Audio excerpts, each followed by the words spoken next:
Hello, welcome to another episode of Creating the New Earth Together. Tonight I'm excited to be introducing Teresa Fox, who's going to be telling us all about home education. So welcome, Teresa. Hello. Thanks for having me. You're very welcome, you're very welcome. So how did you get involved in the home education world? And do you think all parents should be doing it? I don't know if it's for all parents because it is a lot of work, a lot of dedication, a lot of work. So I don't know if it's for everyone, but I would definitely recommend everybody give it a go. Okay. Because it doesn't have to be done 9 till 3, during school hours. It's 24/7, 7 days a week, all year long. So you can fit it in. Like, there's no excuse that, I haven't got time for that. They're your children. But I don't know if it is for everybody because there's a lot of planning, a lot of prepping. So I don't know if it's for everybody. And I got into it, I suppose when I was young, I always wanted to be a teacher. As I got older, like especially a teenager, that's not what I wanted anymore. But I still really enjoyed, helping the children and learning with the children, and creating opportunities and things. So especially for nieces and nephews and family, friends, and, all the young ones that are around me anyway. I've always created opportunities, and my house is the fun house, science experiments and creative days. So when my son turned 7, we'd had some issues with the school, and they weren't really listening to me. It was their way or no way is kind of how it was put to us. And I didn't agree with their way at all, how they were seeing things. It wasn't from a child's perspective. It was very regimented and, no room for the child to grow, no room for how that child felt. There was no compassion there whatsoever towards the children.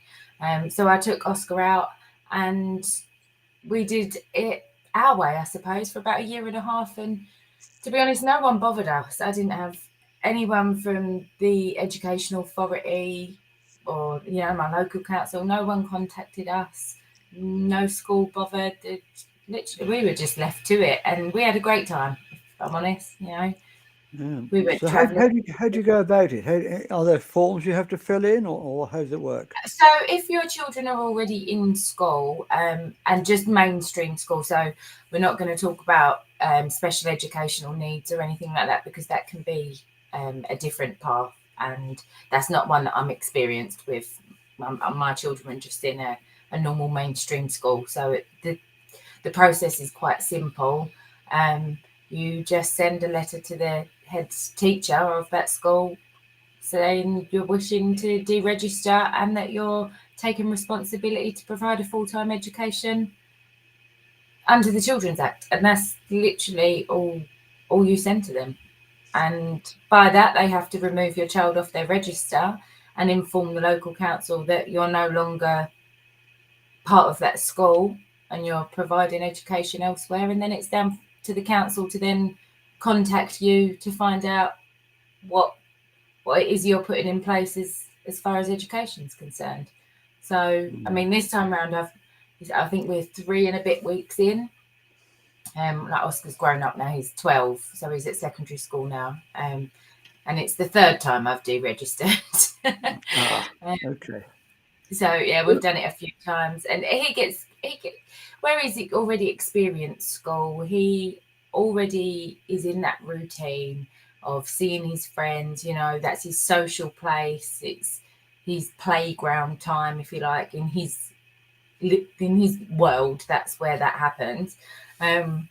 So he keeps wanting to be pulled back to school, but just for his friends. It's not because he's interested in any of the subjects. It's not because he likes anything he's learning there.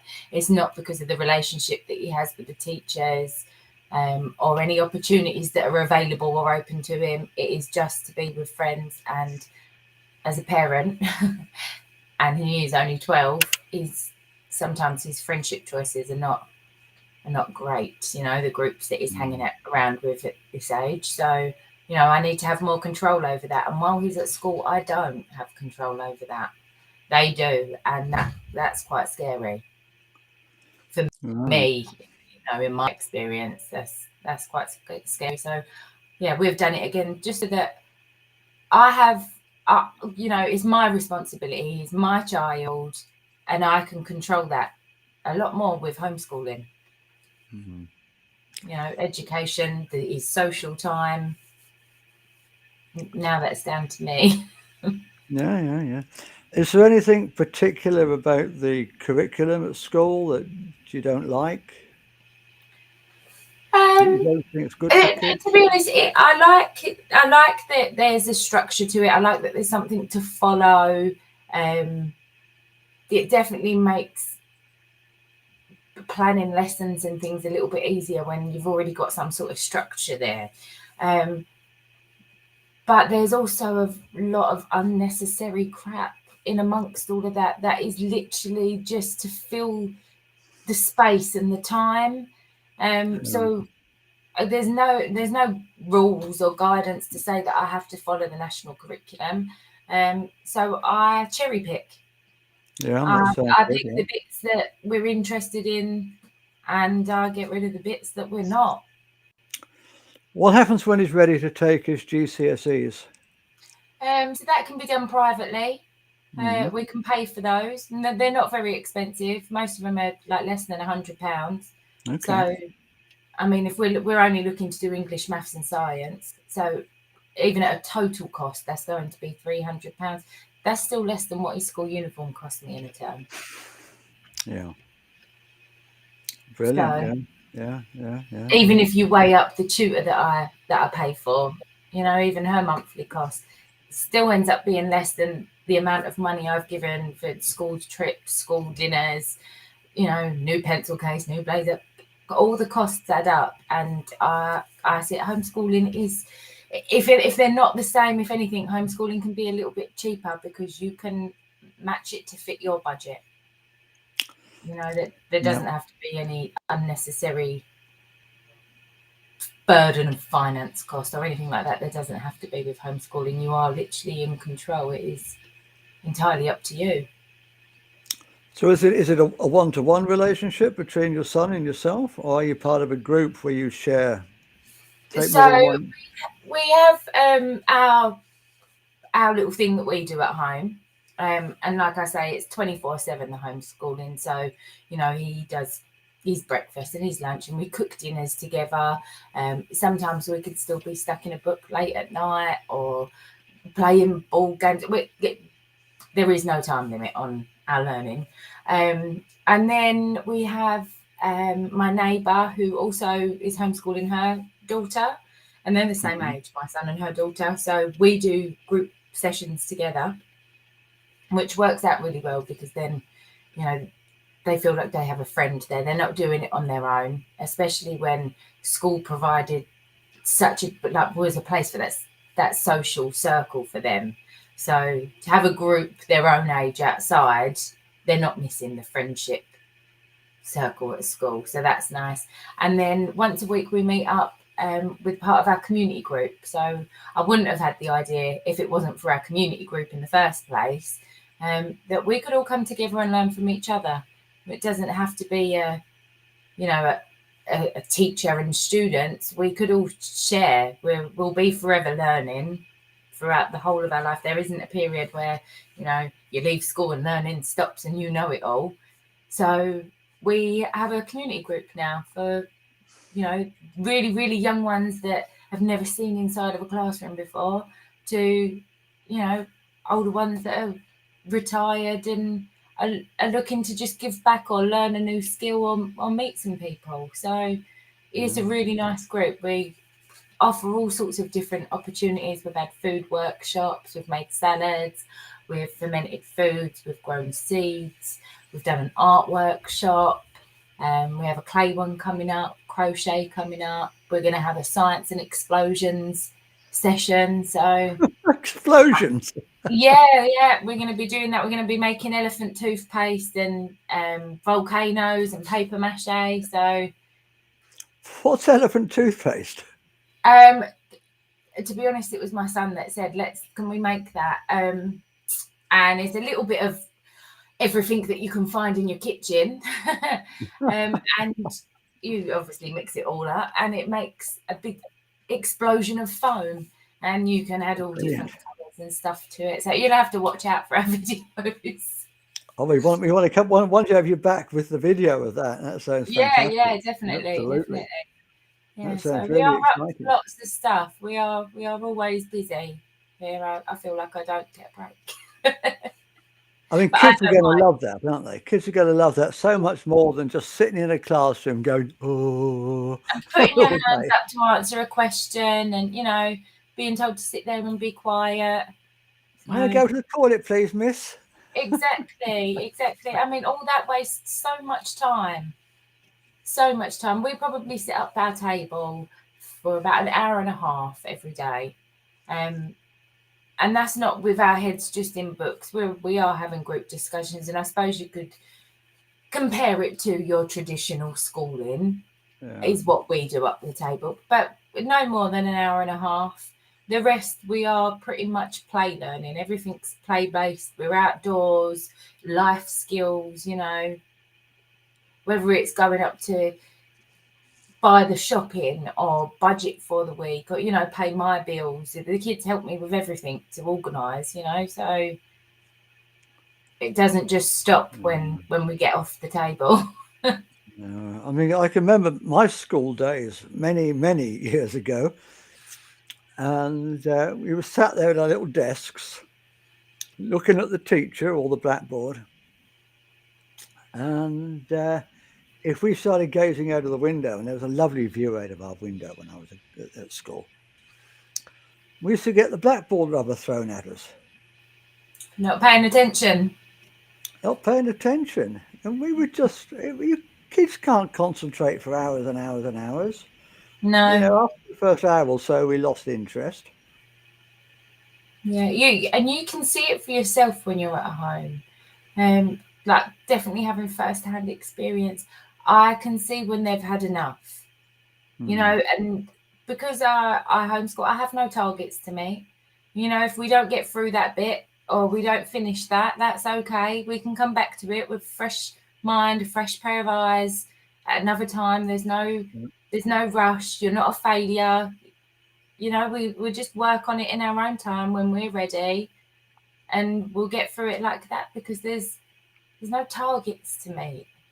Of course we want to succeed, but at the same time we don't want to be putting out or lowering their self-esteem. That's something we need to be building. And especially now, my son, it was a lot easier when he was 7 when I very first homeschooled. Now that he's 12, this is quite a difficult time. He's hitting puberty, his hormones are all over the place. He likes to sleep more. His nights are a lot later. His mornings, there's nothing of him until midday. So to keep him in a routine of be up at 7 and have your learning head on at 8 o'clock and make sure that lasts all the way till 4 till you get home, it's really setting him up to fail. Yeah.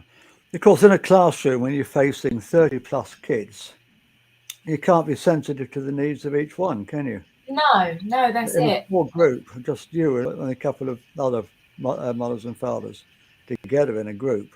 Yeah. You can so be more today, I did have to cancel the tutor today because Oscar's come down with a sickness bug, and I would have gone ahead with it had he just had a little headache and he wasn't sick, but I wasn't going to put her through that, so I did cancel her today. But that doesn't mean that Oscar won't be doing nothing because he's been ill. It means that later on, when he's feeling a little bit better, we'll go through it together and we'll catch up on what we've missed out in our own time. there's no pressure there that, you know, you've missed out, so you're going to have extra homework now. You were Sounds sitting in ideal. my class, so take it home. There's none of that. So the children are a lot happier. I know my neighbour would say that, you know, she's seen a big change in her daughter, and she's a lot happier.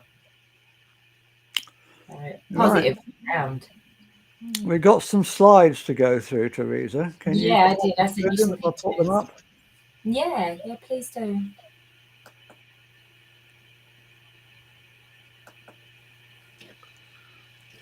So this is our clubhouse, and this is the our little homeschooling and community learning centre, our little group that we've set up so that we're not always indoors and people can come and join us here and we all share and learn together. My idea of community learning. That sounds very good. Sounds excellent. Yeah. I think children get to pick, you know, the topics that they want to cover, things they want to learn, questions they might have. You know, there might be an activity or something they haven't done before, and you know they can't find anywhere to do that or take part in that. So we just try and, you know, create those opportunities for them. And you know, parents, other homeschooling parents and whatever, we all supervise together. Just a place all the kids can come together, I suppose, and learn new skills. Is this your house or is this the clubhouse? Yeah. No, this is my house. So this is my dining room, actually. Okay. Yeah. So yeah, after lots of thought and choosing to homeschool again, we needed a space at home where everything's easily accessible and, you know, you have that motivation there ready to learn. And so that people can question and see what we're doing. You know, when they're coming in, friends are coming around for a chat, it means that learning's happening all the time and it's open to everyone. You know, all the kids come around and want to get up my table and get the books and the colouring out. Brilliant. So how many kids do you get when it's full? Well, yeah, I have two. I have one of my own, and then obviously my neighbour that comes here. This is where their joint learning happens here at my house. But when school finishes, all the children come here after school. So I have my son and obviously my neighbour's daughter. They come here. Their mates all come here, and we end up having art sessions and science sessions in my dining room after school, and they all say, "Oh, I wish I could homeschool. I'd love to do this." So, you know, it's nice that they still get to be involved too, but they end up having double the amount of learning. Bless them. And this is the clubhouse, yeah. Yeah. So this is Gemma. She was holding a salad workshop for us. So she runs Gem's Deli and makes soups and salads. So she come in and volunteered her time and showed the kids how to make her famous strawberry and feta cheese salad. So that was really good. The kids really enjoyed that. Well, that sounds exciting. Can I have some? Next time. Yeah, the kids, they did really enjoy that. They were a little bit freaked, I suppose, with the cheese and the strawberries. I don't think many of them had seen strawberries in the salad. So that was something new for them.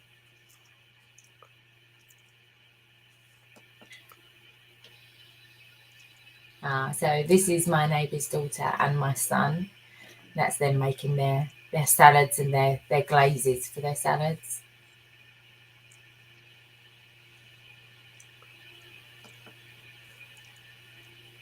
They look like they're getting right into it. And these two little ones are my nephews.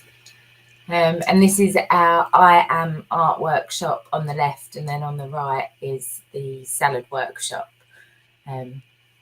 Although the boys didn't make strawberry and feta cheese salads, they decided to make their own fruit salad and nick my bananas out my lunchbox. It looks cold in there. There's a goat with his coat on. That is my brother-in-law, Owen. And he's in front of the radiator. I don't know what's up with him. It wasn't cold in there.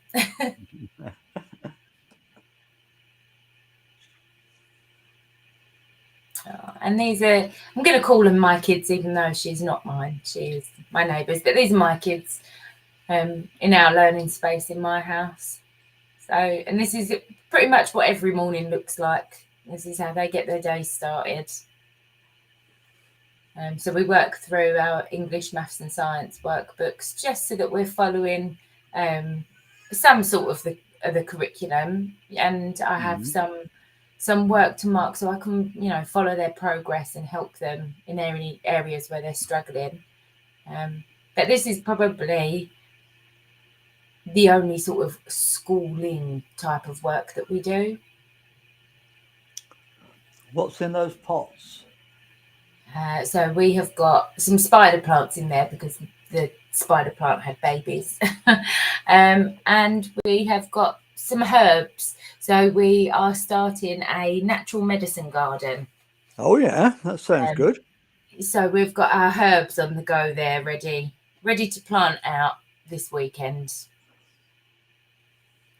So yeah, we have some work going on in the garden as well, although I didn't send you any pictures of that because it looks more like a bomb site at the minute than a garden. And this is part of the artwork that we created at the I Am Art Workshop at the clubhouse. So we got the kids to make a collage of all bright, beautiful colours in I suppose in a sunshine shape, if you like. And then we got them to read through the newspapers and cut out all the words that they felt described them best or related to them. And we got them to put all those words on their board. And we made a I am board. So affirmations and vision boards, that's a wonderful way to get kids started, isn't it? Yeah, yep. Teach them the basics of the law of attraction. I bet they don't get that in school. No. And if they do, it probably isn't covered quite like that. Nobody teaches kids how to live at school, do they? They just teach them how to get jobs. Yeah, They don't teach them how to live. Yeah, it's more. I find school is more about how good's your memory, how much can you recall, not so much what you can create with the lessons and experiences you've learned. You know, you're very much stuck inside a box at school. There's no room to move or think outside that box, because if you do, it's seen as bad behaviour. You know, you're not conforming. Yeah. Just trying to be a cog in the machine. Yeah, and it is very sad. Yeah, get up at 6 o'clock, go to work until you die. Spend all your energy, you know, creating someone else's dreams rather than your own. That's right, absolutely.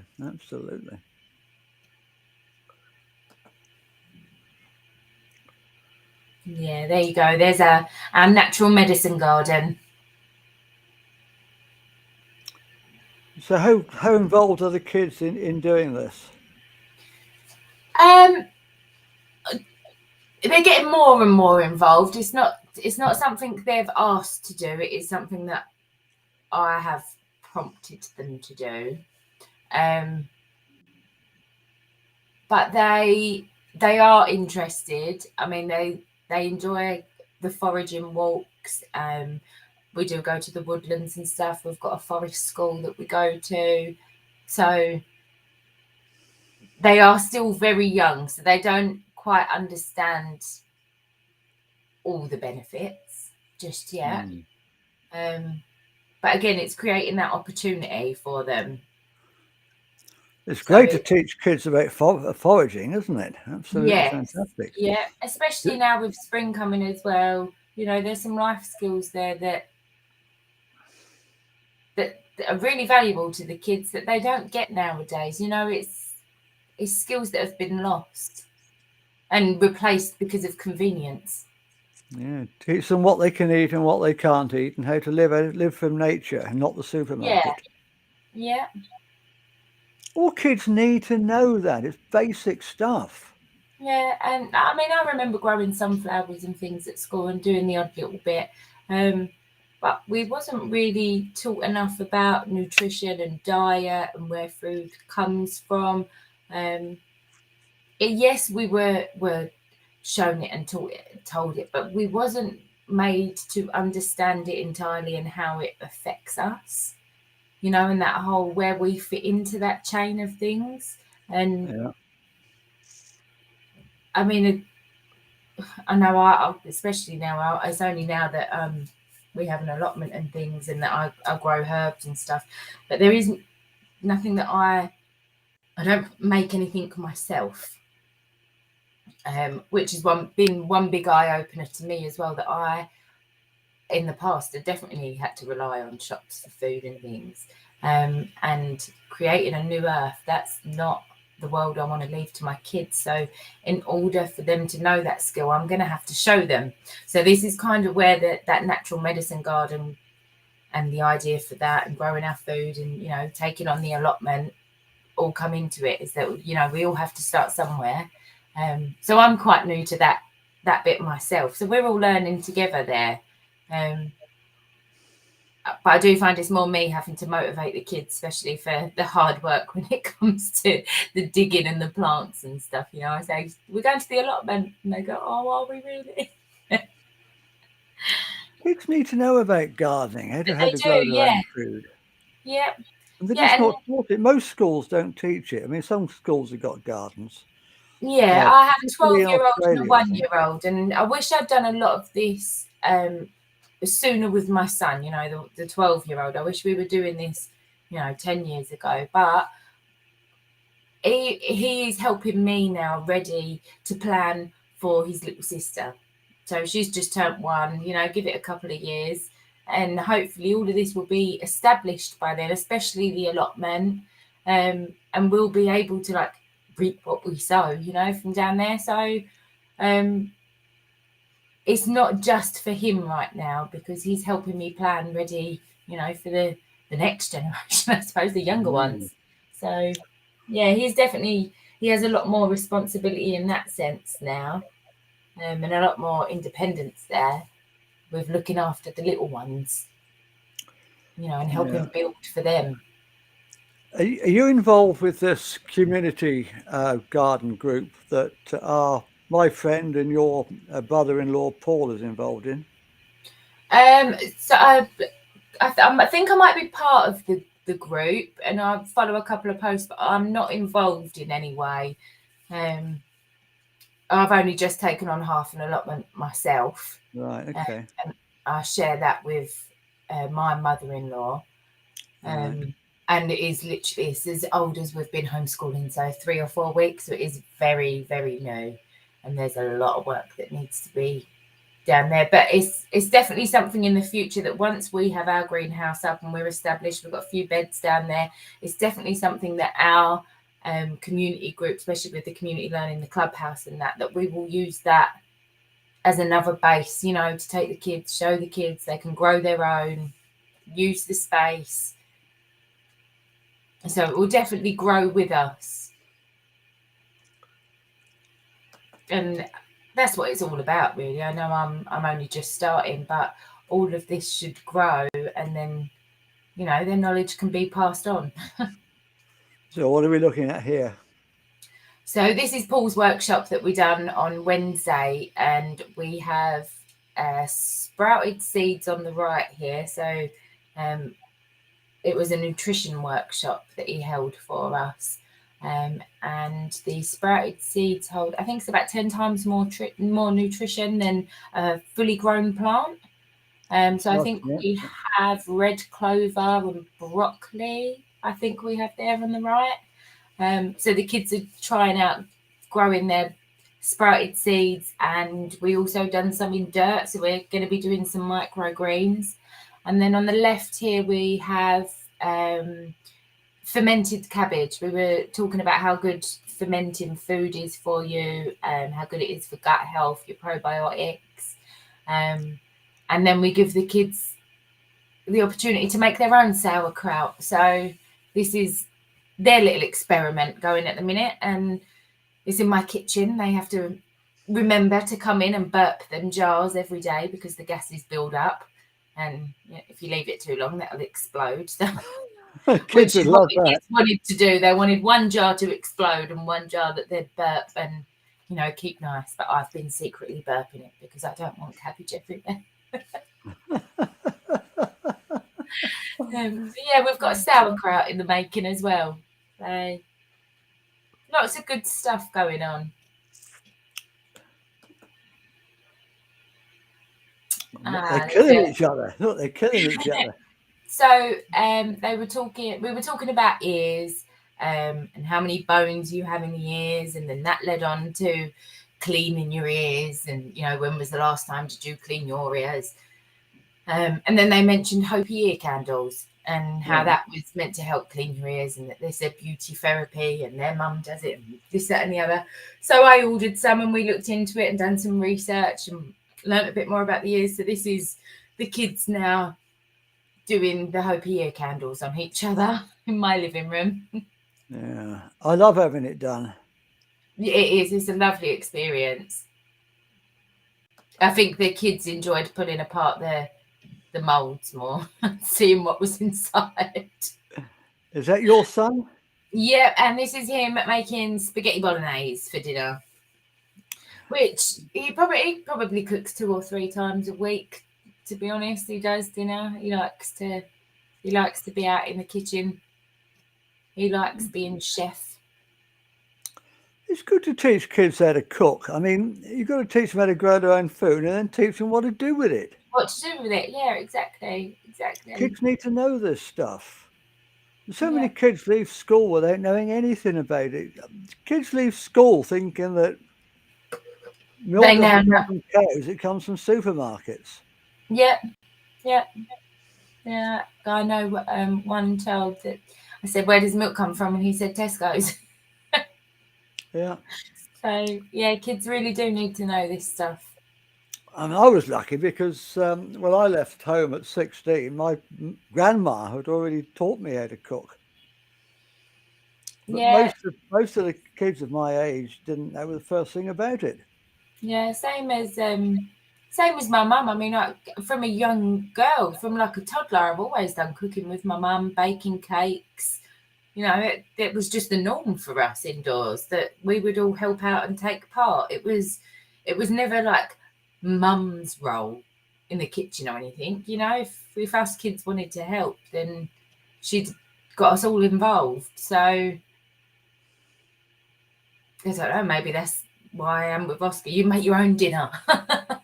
You know Absolutely. how to cook. Kids these days are too reliant on their parents. Yeah. Yeah. That's why you get all the litter everywhere. Kids expect their parents to pick up after them. Yeah, I get that too. My son, he does. You see him here definitely cooking his dinner, but he can also be a bit of a lazy bugger as well. Yeah, I mean, I'd never I don't get know if away it's with his that when I was age. a kid. I would never got away with that when I was a kid. Yeah, I yeah, wasn't allowed out until I tidied up put my toys away and tidied up. yeah, yeah, yeah. See, I'm exactly the same with him, but I do get a lot of the questions of like, why do I have to do that? Why? Could I not do it later? And I'm hoping Well, it is just the teenage years. no, you can't do it later. Why should other people have to live in your shit? Yeah, exactly that. You do it now. It needs to be done. Have a bit of pride. Look after yourself and your belongings and the things that are around you, because it says a lot about you as a person. Now, this looks like fun.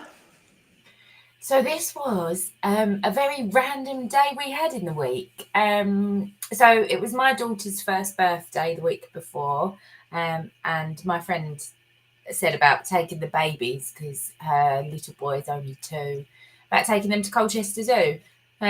So I said yes, of course, naturally, and I'll take the teenagers with me too, because it'll be a great learning experience for them.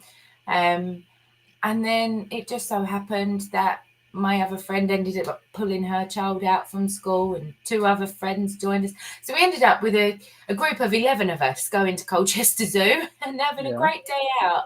And it was empty. So we literally had like the whole zoo to ourselves. Great. We were there all day. None of us were clock watching. Time just didn't exist. We got there for about 10:30, 11, and we didn't leave there till 5. And it was so good. The kids loved it. We let the bigger ones go off and, do their own thing and, have a little bit of independence and responsibility. And the babies, they were great. It was just a brilliant day all round. And what I didn't know is that Colchester Zoo offer home schooling as well. They hold classes there where you can have days for like learning about zookeeping, habitats, different animals. Like they hold all different sessions like that at no extra cost. Yeah. So that was really interesting too. That actually there's definitely a lot of opportunities out there for the kids. You don't have to be in school. You don't. There's lots out there. And what's this kid doing? That's Oscar. That's mine. My little boy. He is wall climbing. This was rock climbing last night. So he's part of a scout team, and they went to a place called Thriftwood last night, and they were learning to rock climb.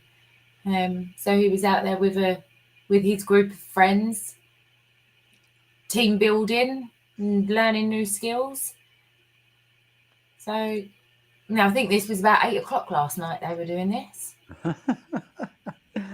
So that's the last slide. So just a quick reminder that if anybody wants to get involved in the clubhouse, this is the details.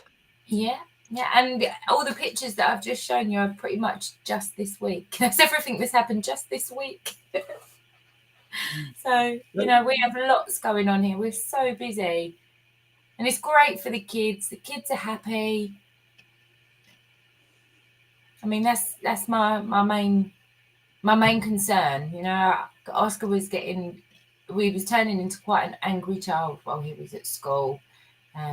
He'd been told off for not having the right footwear, wearing shoes, even though he'd only just come out of a cast. He had damaged his leg and just come out of the cast. So he was being moaned for not having the right footwear. And then he forgot his blazer one day.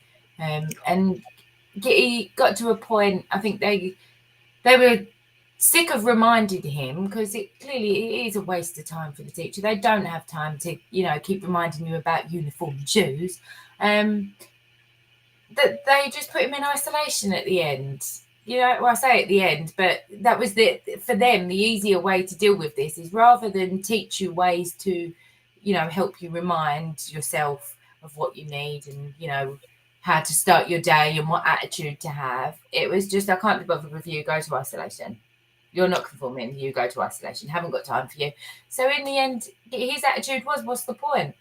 You don't try with me, I'm not going to try with you. And that's not the attitude that I want from my child. Do you know what I mean? Yeah. There's a whole world out there, and you should be excited for every day. Every day is a new day, a brand new opportunity, and it's all about your mindset. And if that's the mindset that the school are drilling into him, that he's not worth it, he's a failure, he's useless, you should just go and sit with your face in the wall on your own, don't talk to anyone, don't see anyone. I mean, he had his lunches taken away, so no food. I mean, what sort of place is that for a child? How are they supposed to grow and be the best they can be in an environment like that? That's not what it's for, is it? No, and I don't know if, I'm sure that the schools are not designed to be these places. I'm sure if you spoke to any teachers, they would tell you it's not like that at all. We're not a school like that. But on a whole, all of their actions, all the different individual teachers, we know that there isn't enough teachers for the amount of children they have. So staffing is already a problem. They're already stretched. Behaviour and bullying is a problem in every school.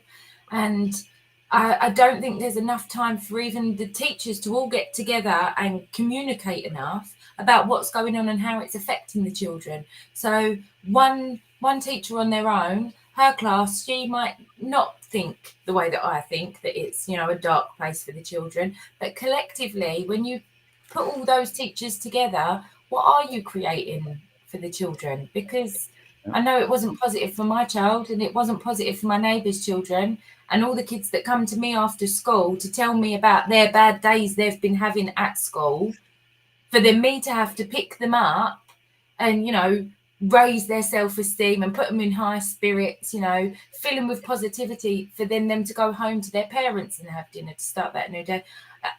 I don't understand. I don't understand how school can be like that and, you know, be completely different from home. We should both be on the same page. We should both be working towards that same goal.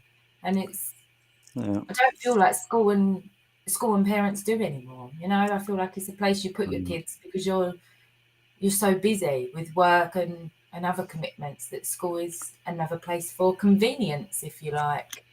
Well, I'm excited because my friend Karen is on. Hello, Karen, who was on with me, 2 weeks ago, was it, Karen, that you and I were on together? 2 or 3 weeks ago. And we did a wonderful show together about shadow work. Karen works with the shadow. So check that out if you haven't seen it already. It was a good one, and we went well over time, but it was worth it. So Karen has asked, I think we've already answered it, but Karen has asked, do they do the same classes at school? No, they don't, do they? No, they might touch on it briefly to say that, you know, we have covered that, but they don't go in depth on anything, do they? You know, you're just ticking a box. At school, covered that, and, you know, if you make it hard work, child, then you're out. That's kind of how it goes. Whereas homeschooling, if we're not in the mood, or we're not feeling it that day, then we'll try a different day. We'll try again a little bit later. We'll put that away. We'll do something else. You know. Yeah. Did you home educate your two, Karen? Let us know if you've done that. So what sort of advice would you give to any mother or father who's interested in doing this? Do it. Just do it. Do it. Just do it. Yep, What just do it. Don't fear anything.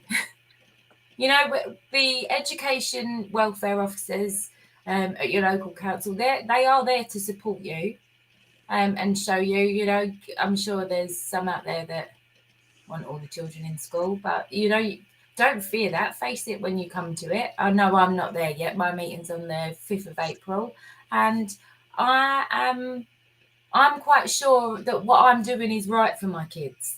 I'm quite confident in that. If I don't know something, I know where I can find the information, or, you know, I know where to ask for help. So just because I don't know it all right now doesn't mean that I won't ever know it. So go into it with an open mind. Know that there is no time limit. You're in no rush, and that it's the main focus on all of it is that it is about happy children. You know, happy children will learn a lot more. A lot more. Absolutely, yeah.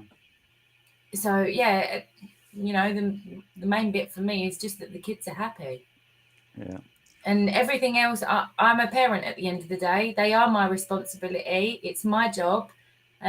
So I create opportunities for them, you know, and encourage them, support them, help them thrive, you know, teach them right for wrong. I don't need a school to step in and help me do that. I'm more than capable. I've done it for the first 5 years of his life. So, you know, and now as a teenager, he needs me more than ever now. He's facing things in his life and experiencing things that where he has to stand on his own 2 feet and make quick decisions, especially about friends and, you know, social times outside of school. It won't be long and he'll be, you know, facing drinking over the park and smoking and things like that. I need to know that he's making those right decisions and that he isn't pressured by what the other friends are doing and things, and, you know, what's cool, what's not cool, and all of that happens in school, and I have no time for it here. Be who you are and be happy with that, because there's only one you. Teresa, what are the pitfalls? What should people be aware of? What should they be careful of? Every day is different. Don't expect any day to be the same. Um, expect there will be some conflict between you and the children. You know, sometimes some things need to be done and they don't want to do it, and that's okay too. It's very tiring. It is tiring. There's a lot of planning. There's a lot of work. There's a lot of reading, a lot of studying. You feel like you're back at school and doing it all over again. Mm. um, but seeing the kids happy and all the other experiences, they outweigh all of that. You know, you get the good and bad in life anyway, in anything that you do. And for me, the good outweighs the bad. I don't mind staying up an extra few hours. I don't mind rereading that book. I don't mind going over something I don't know. You know, if it's going to help my children, then I'll do it. So to me, it's all positives.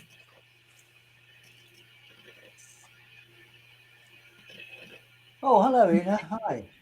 Yeah, Sorry, joined late, but my daughter home educates her two kids, and and they they're are both both happy. flourishing.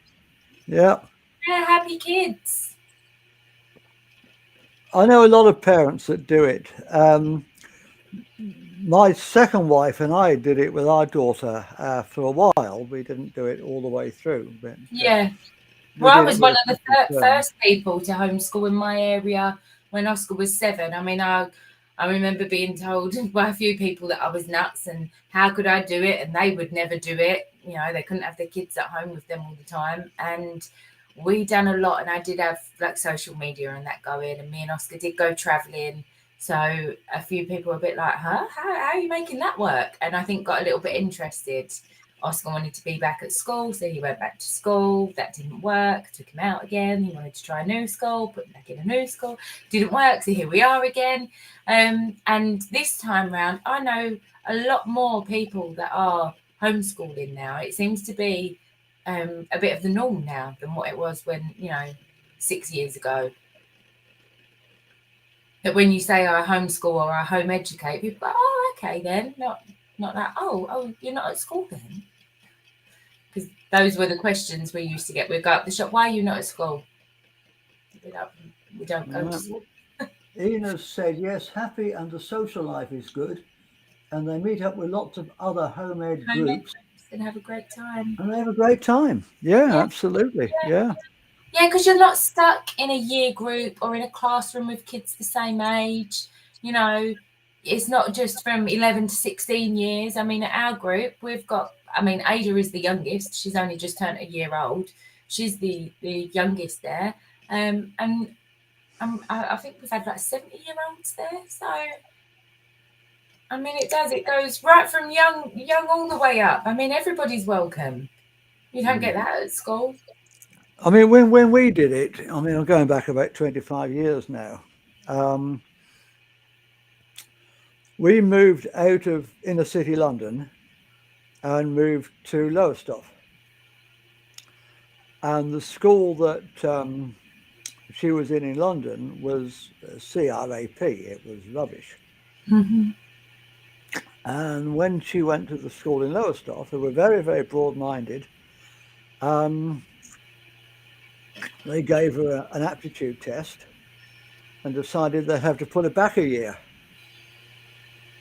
And we said, we're not having that. We're going to homeschool her for two terms and get her up to standard. And then she can come in at her own age group. And that's Yeah. what we did. That's what we did. Yeah, and it's totally doable because I mean, I think it's like an hour and 58 minutes or something in total they get of school in a day, like when they're actually in school. And that's after they've sat down, hang up their coats and asked to go to the toilet, listen to the teacher, queued up and lined outside, and all of that stuff. That they're only having like less than 2 hours of actual learning time out of that whole 6-hour day. So Yeah. when you're at home, you're doing that all the time. There isn't a moment you're not teaching your children. And Karen's saying that her children would have loved it. Of course, Karen's kids are growing up now. They're early 20s, I think, both of them, aren't they, Karen? Um, but yeah, she says they would have loved it. I Yeah. mean, when my wife and I did it, it wasn't such a big thing as it is now. There were no groups in the town. We just had to do it ourselves. Um, but the school weren't no arguments with it. We just told them what we were doing, Yeah. and they said, "Yeah, all right then, yeah." Um, yeah. Which I think is kind of how it goes now. They do just agree. But I'll know more after my education meeting, with the welfare officer in the beginning of April, as what he expects, what his views are, what sort of standard we should be working at, I suppose. But I mean, I'm quite excited. I'm quite positive about all this. That we are doing enough. We're doing more now than what the school have done for him. He spent his first term in September as a brand new Year 7 student in secondary school. He spent his first term. He spent 2 days in a classroom, and the rest of the time he was in isolation. And they didn't even know him. They didn't even They get to were know isolated for what? him. Not even anything important, because I can't even remember. I think one might have been, again, uniform, maybe having incorrect school uniform. Some was inappropriate behaviour on the way to school outside a shop or something. Ridiculous things, children being children. We all used to do that. Karen thinks that schools are good for some children. Would you like to Yes. elaborate on that, Karen? What do Well, you think about I it? do agree. School can be good for some children. Some children thrive with the structure, and having them goals and being stuck in a routine. Some children do very, very well at that. But I can't say that it is for everyone, because it's definitely not for us. Right. Ina's saying there's so much help now with specific Zoom classes on certain subjects, and the kids learn what What they're they are interested in. interested in and not something foisted on them as part of the curriculum. Absolutely, Ina. Yeah, absolutely. Yeah. It's nothing worse than expecting a kid to sit down and swallow all the crap that's given to them that they're No. totally disinterested in. Yep. So this week, so our topic, and obviously I've chose this. Our topic is Animal Farm. So we've been reading the book, and we've been doing some work on Animal Farm and politics, and the commandments and things like that in that book. And the kid said to me this week, I'm not finding this interesting. This is boring me now. Like, can we switch books? So I've said to the kids, what is it you're interested in? What do you want to know about? What do you want? I don't know. I don't know what I want to do. I don't know. So that's where we're at now with the kids. That if you don't know what you want to do, how am I supposed to help you? So, give me something. Now you're free. You can do anything you want. The world is your oyster. Pick a topic, and we'll create some opportunities. We'll go. I don't know what I want to do. So now it's trying to motivate them, find them something that they are interested in, because they clearly don't know who they are. And that's, No. I know, it's all part of growing up, but I mean, they're 12 now. They should be a little bit more sure of themselves. Kids at school are taught to be another cog in the wheel, another cog in the Yep. machine. And Yep. they're not taught to be themselves. They're not taught to No. explore who they are as And that's individuals. where my kids are struggling right now. That, hang on a minute, we're free. What do we do? What can I do? I don't know what I want to do. I'm stuck. That's how my kids are feeling right now. That's probably the biggest part of education, isn't it? To decide what you want to do. Yeah. Because they've been taught. Changes. I'm in my 30s and I still wake up thinking, I don't want to do that today. Actually, I'm going to do something else. I mean, I can't tell you how many times I've never worked for an employer. I've always worked for myself, and I've made soaps. I've done beauty therapy. I've done the healing. I've done all sorts of things. Anything's possible as long as you're interested and you're motivated, and it keeps you going, then you can do anything you want to do. You don't have to wake up one day and know it all. You have a whole lifetime to do that, to keep waking up and trying new things. Yeah. Right, Teresa, in the last 5 minutes before we end, we're segueing nicely now into your complementary therapy business. Do you want to tell us a little bit about that? Well, I don't really know what there is to say. It kind of saved me, the mindfulness and meditation, CBT and NPL therapy. So I suffer a lot with pain, where I've had scoliosis, and I hit a bit of a dark place. It could be also one of the reasons why school doesn't work for me, because during my teen years I wasn't there for a lot of it, because obviously I was having major operations. And I'm allergic to lots of painkillers and stuff, which is why I have interest in the natural medicine and natural healing. And I had a little bit of a dark moment, a bit of a breakdown with pain and everything getting on top. And, I was working, but I wasn't happy doing what I was doing. It was wearing me out. It was making me ill. So I ended up finding mindfulness and meditation and, the holistic therapies. And for the last 8 years, I would say it was more of a hobby that then turns into a business, because it just always does with me. And it kind of grows from there. It's taking a bit of a backseat for now while I'm homeschooling, but I am still incorporating the holistic therapies with homeschooling. Like you see, they were doing the Hopi ear candles, and we do have a couple of mindfulness meditation sessions, like to start the day. We do mindfulness walks and things. So, I am trying to keep it running alongside, but it has taken a bit of a backseat just for now while my focus is on the kids. So how can people contact you about that? So I'm on my Facebook. That's probably the best way, but at the minute my shop doors are shut.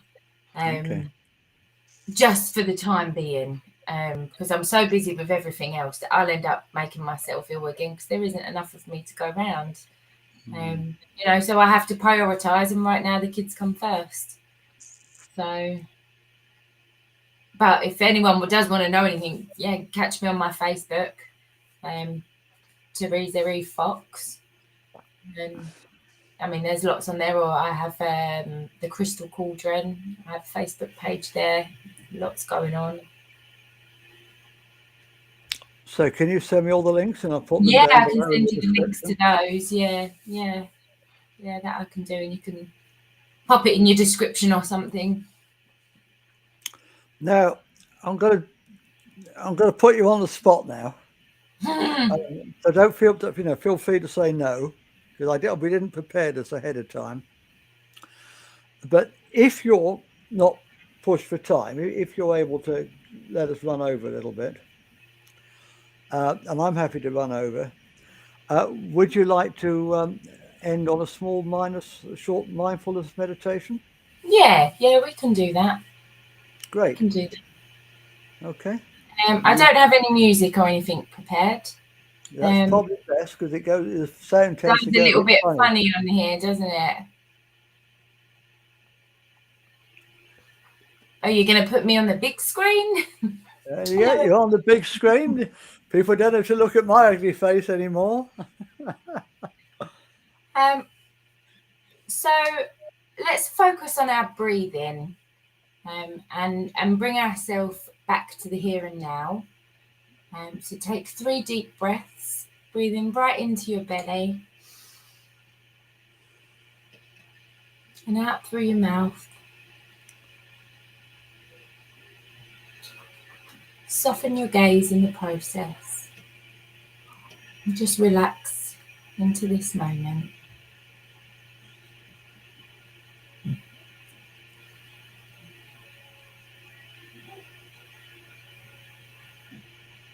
And while we're sitting here, follow the path of your breath and how it hits the back of your throat, and how that feels if the air is hot or whether it's cool. And feel it travel down into your belly and feel your belly rise with each breath and fall with each exhale.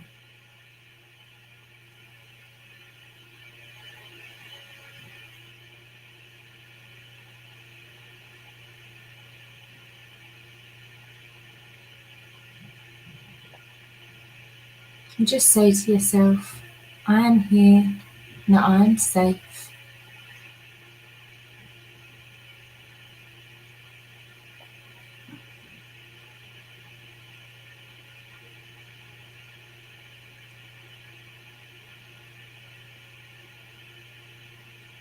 Notice any feelings or any sensations.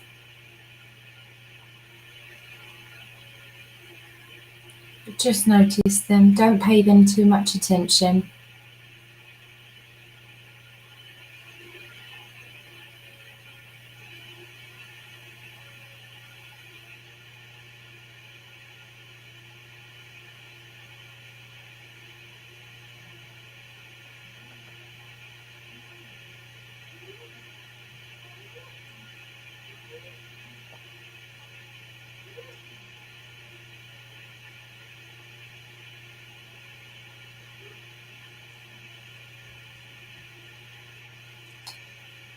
Notice how your body feels, how your hands feel, how your toes feel. And again, I am here, I am safe.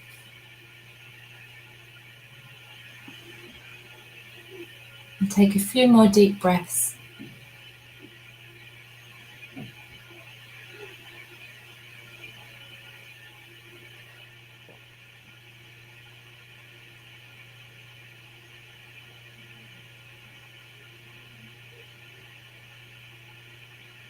And bring your awareness back to the room.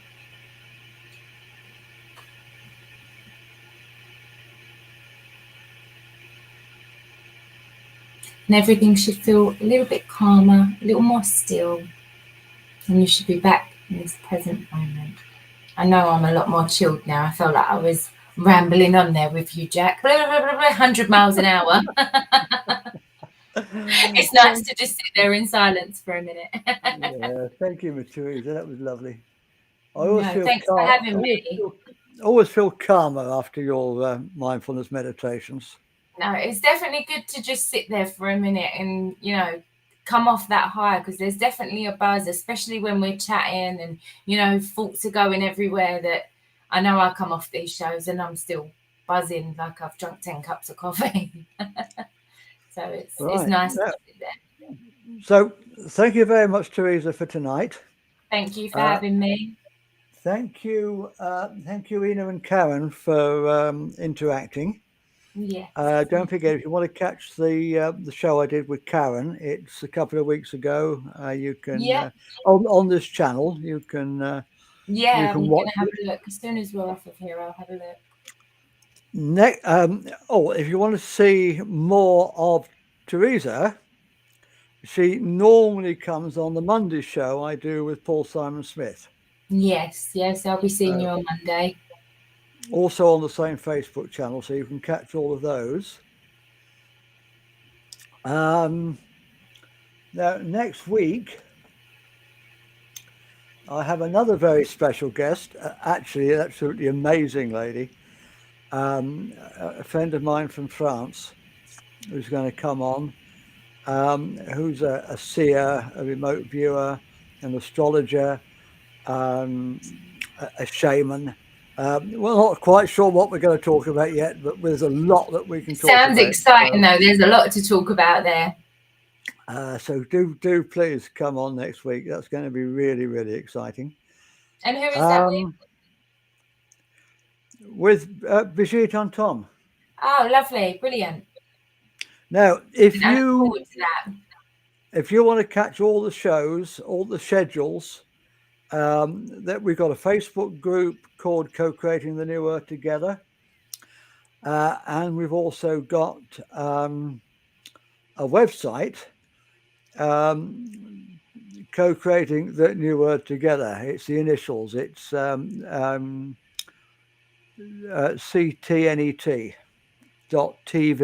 Okay. I've put the link to that down below as well in the comments.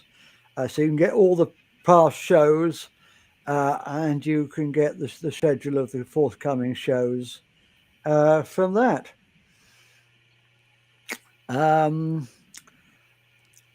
Then after that, I've got a lady that does community gardens in the Wirral. Anyone who's doing anything exciting or interesting, and you might not think it's exciting because you do it every day, but other people might find it exciting and inspirational, and you want to come on and talk about it, then please you can contact me through the website or through the Facebook group. So thanks again, Teresa. No, thanks for having me, Jack. It's been a pleasure. Namaste. No, thank you.